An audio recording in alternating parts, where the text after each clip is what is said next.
All right, here we go. This is a good jump ball. Last question of the night about the Nexus.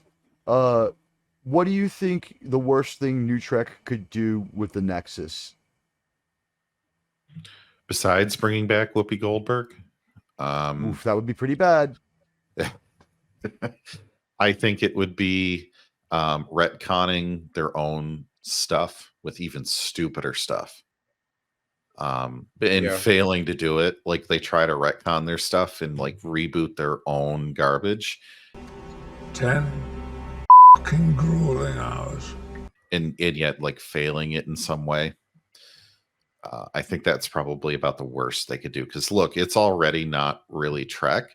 So whatever they go back and do in their own head, and do with the Nexus, I don't think it really matters.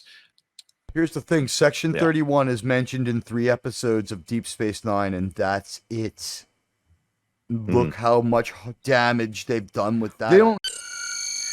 Every single member of Starfleet is a spy who's working for another organization, who's been co-opted time travelers, who has secret child stuck in the transporter beam. It's really 12 hidden doctorates and triple black belt and 5 different martial arts techniques, and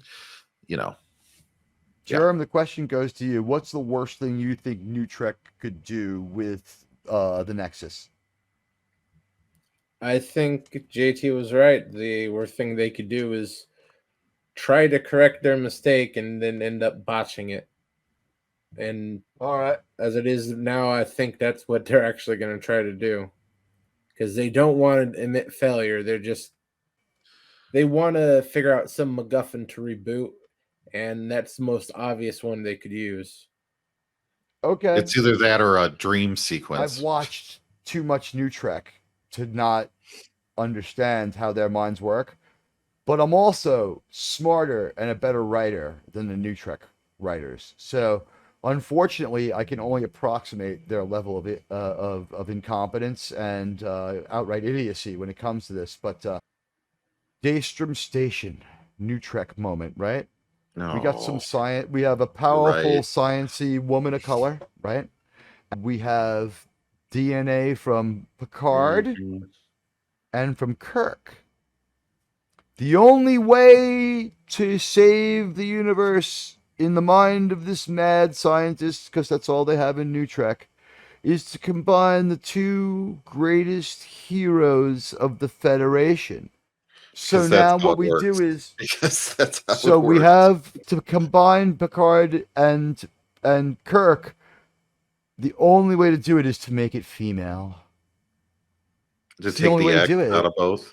You have to be. That's the only way to make the hybrid clone. The only way to get the qualities of Kirk and Picard into one individual is to make the clone female.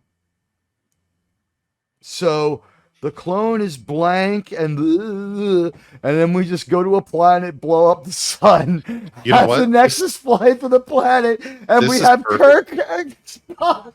This is perfect, Teague, because here's why, and you're going to love it, right? Because that suggests that you can create, through genetic perfection, some kind of uber species, which is a total 1930s, 1940s way of viewing the world, inadvertently, which would be totally new Trek to inadvertently suggest that. Right? You see where I'm going with this? Wait, there's more. I do. And you're going to like it, but wait, there's more.